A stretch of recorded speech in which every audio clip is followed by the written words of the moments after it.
सत्संगत जी प्रेम से कहना धन्यकार जी। सदगुरु माता सुदीक्षा सविंदर हरदेव जी महाराज की जय। सत्संगत जी आज का दिन बड़ा सत्संगत सुखदाई है।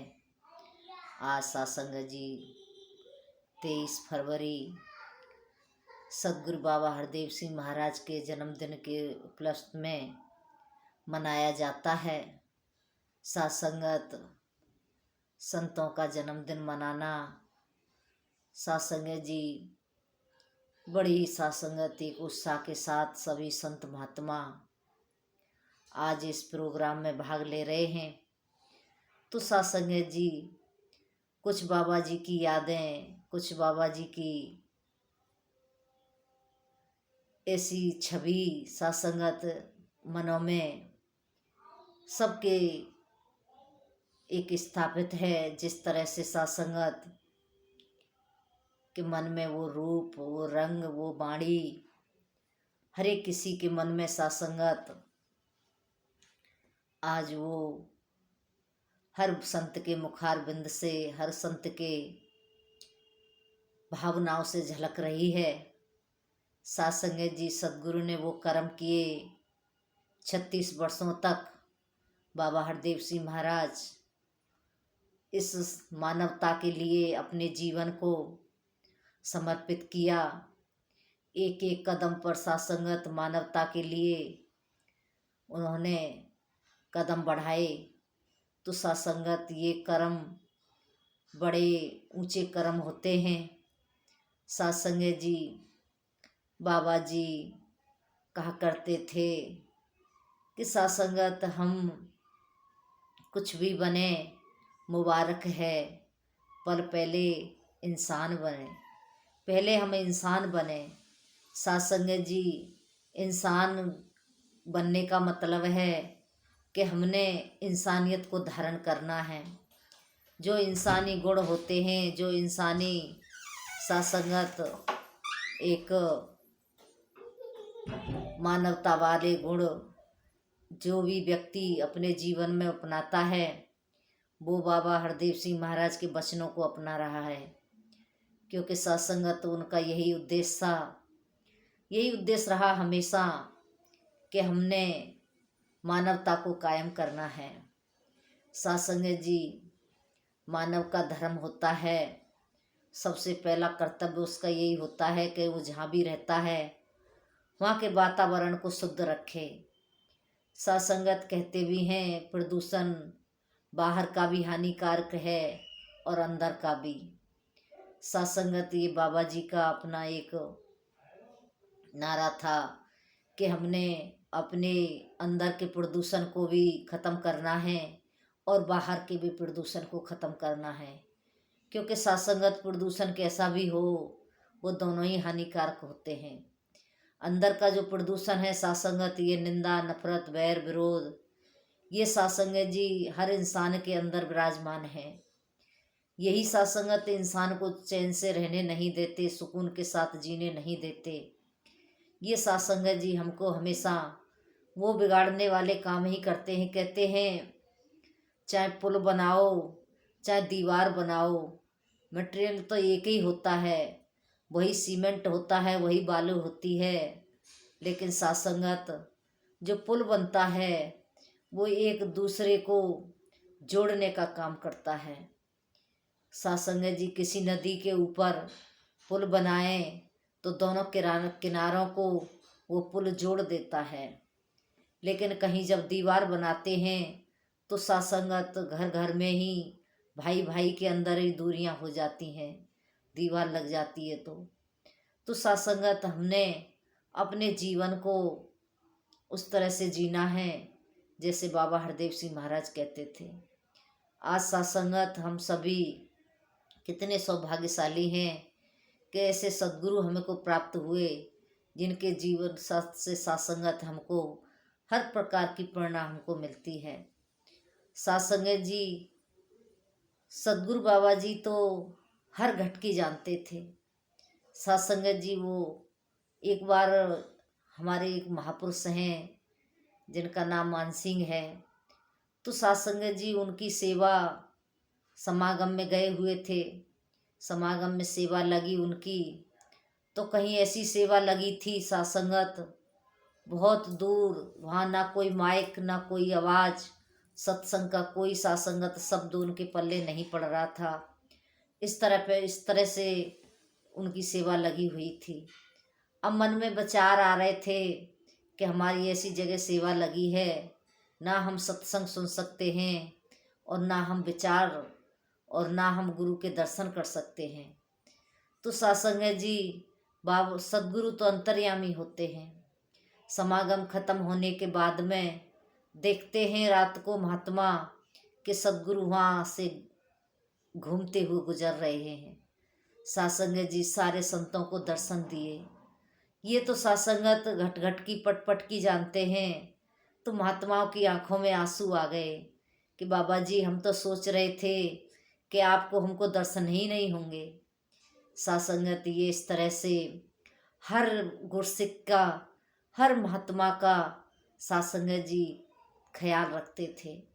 तो बाबा जी का ऐसा कर्म सत्संगत सुंदर कह रहे थे। सत्संगत महात्मा वहाँ सेवा करते हैं, हमारे नेपाल सिंह महात्मा रहते हैं। तो एक बार बता रहे थे कि लेट्रिन बनाई जा रही थी, बाथरूम बनाए जा रहे थे और चेकिंग हो रही थी हर चीज़ की कि कहीं कोई कमी तो नहीं है, कहीं कोई दिक्कत तो नहीं है।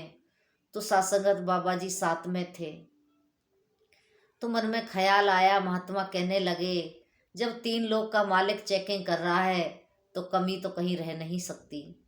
तो सत्संगत इस तरह से सदगुरु ने हर कदम कदम पर हमारी संभाल की, हमारी हर चीज़ की सुविधा का सत्संगत ख्याल रखा। सत्संगत जी हम अपने अपने कर्मों से देखें, हम जब भी सत्संगत सदगुरु को याद करते हैं तो ये प्रकट हो जाते हैं।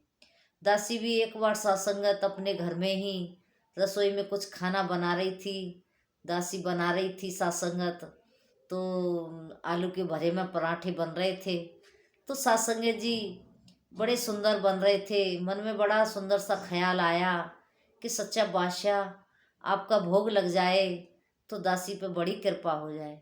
सत्संग जी आप यकीन मानो कि थोड़ी सी देर में ही एक बहन आ जाती हैं और वो कहती हैं बहन जी मैं आपको कुछ सूचना देने आई हूँ। सत्संग जी सूचना तो पहले ही आ चुकी थी, लेकिन वो तो एक बहाना था। दासी ने सत्संगत उनके चरणों में बंदगी की और अरदास की आप बैठो और कुछ प्रसाद ग्रहण करो। अब बहन तो मने करने लगी, नहीं आप अपनी मर्जी से नहीं आए हो, मेरे सदगुरु ने कृपा की है। तो सत्संगत वो प्रसाद जब बहन ने खाया तो वो जो अनुभव सत्संगत एक रूह आत्मा को गदगद करने वाला, एक सुकून वाला, वो सत्संगत बयान करा नहीं जा सकता। तो सत्संगत जी ये किस तरह से अपने भगत का ख्याल रखते हैं, हर भगत का ध्यान रखते हैं, कभी भी सत्संगत निराश नहीं होने देते, क्योंकि सत्संगत जी ये हर जगह मौजूद हैं, कहीं दूर नहीं है। सत्संगत जी जब सदगुरु बाबा जी ब्रह्मलीन हुए थे तो सत्संगत हर संत की आंख में आंसू थे। तो कृपा करो सत्संगत, आज हम उनको याद करते हैं, उनके कर्मों को याद करते हैं, किस तरह से सत्संगत वो अपने जीवन में कर्म करते थे। एक बार बाबा गुरुबचन जी कहीं यात्रा पर जा रहे थे, प्रचार यात्रा पर। तो सत्संगत को संत भी जा रहे थे, कहीं रास्ते में एक पत्थर पड़ा था। तो सत्संगत सहज में ही गुरु का वचन आया कि रास्ते से पत्थर को हटाओ। तो सत्संगत बाबा हरदेव सिंह महाराज ने वो वचन सुन लिया। तो सभी गुरसिक निकल गए और देखते देखते बाबा जी पीछे रह गए। जब सत्संगत वो पीछे रहे तो उन्होंने उस पत्थर को वहाँ से हटाने में देर हो गई। अब वहाँ पहुँच गए तो वहाँ देखने लगे कि तो पहले उनको भोला के नाम से जाना जाता था। सत्संगत जी कहते थे भोला कहाँ है, वो तो दिखाई नहीं दे रहे हैं। तो सत्संगत कुछ देर के बाद में वहाँ पर वो उस पास आए। तो सत्संगत जी पूछने लगे कि आप कहाँ रह गए थे। तो सत्संगत जी सामने से कहते हैं कि बाबा जी आपका हुक्म आया था कि रास्ते से पत्थर को हटाओ, तो दास बस उसी सेवा को करता पीछे रह गया। तो सासंगत इस तरह से गुरु के वचन को मान करके किस तरह से सेवा में जुट जाना, ये सासंगत एक गुरसिक की बात होती है। सासंगत किस तरह से उन्होंने गुरु की सेवा की और फिर सासंगत हर इंसान को सुख दिया। उनके दर्शन करने मात्र से ही सासंगत जी हमारी आत्मा गदगद हो जाती थी, रूह गदगद हो जाती थी। महात्मा गाते भी हैं, रूह गदगद हो गई रे दातिया दर्शन करके तेरे। सासंगत जी ये महात्मा गदगद हो उठती है सदगुरु के दर्शन करने से। तो सासंगत दासी भी एक बार गए थे हम सेवा पर, तो सासंगत बाबा जी के दर्शन हुए, चरणों में नमस्कार हुई, गुरु वंदना, गुरु चरणों में नमस्कार करने का मौका मिला। तो सासंगत जी तो दासी यही मन में सोच रही थी कि आज तो मेरे भाग्य खुल गए, आज मुझे सदगुरु के चरणों में नमस्कार करने का मौका मिला। तो सासंगत जब नमस्कार करके हम निकल रहे थे, आंखों में आंसू भी थे और मन में बहुत खुशी भी थी, आनंद की लहर भी थी, बड़े खुश हो रहे थे। तो दासी के मन में एक ख्याल आया, सासंगत अब जाके मैं सबसे बताऊंगी कि किसी ने भगवान को देखा है। कोई मुझसे पूछे तो मैं कहती हूँ कि मैंने भगवान को देखा है। तो सासंगत इस तरह से इनके दर्शन करने मात्र से ही हमारी सासंगत आत्मा रूह गदगद हो जाती है। तो सासंगत आज समय के सदगुरु माता सुदीक्षा जी भी वही कर्म कर रहे हैं। सासंगत कृपा करो सासंगत जी, हमने इनके वचनों पर चल के सासंगत वो अपने जीवन को सुख में और एक सुकून में बनाना है। जैसे जैसे सतगुरु हुक्म करते हैं उस पर चलते जाना है। तो सच्चा बादशाह कृपा करे, रहमत करे। सासंगत आज जन्मदिन की बहुत बहुत बधाइयाँ। सच्चा बादशाह आपकी बड़ी कृपा है, आपने वो रहम करम किए जो हमारे जीवन में। सासंगत कहते हैं तेरे एहसान का बदला भुलाया जा नहीं सकता, कर्म ऐसा किया तूने भुलाया जा नहीं सकता। कहते तेरे एहसान का बदला चुकाया नहीं जा सकता और तूने मेरे ऊपर ऐसी रहमत कृपा की है कि मैं कैसे इसको भूल सकती हूँ। तो आओ सासंगत, दासी ऐसी अरदास करती है, कोई वचनों में ऊंच नीच हो गई हो तो दासी को बख्श लेना। और आज का दिन सासंगत आपको सभी संत महात्माओं को बहुत बहुत मुबारक, क्योंकि सासंगत जी ये दिन हमारे लिए एक बड़ी खुशी का माहौल लेकर के आता है। तो सच्चा बादशाह रहमत करे, कृपा करे।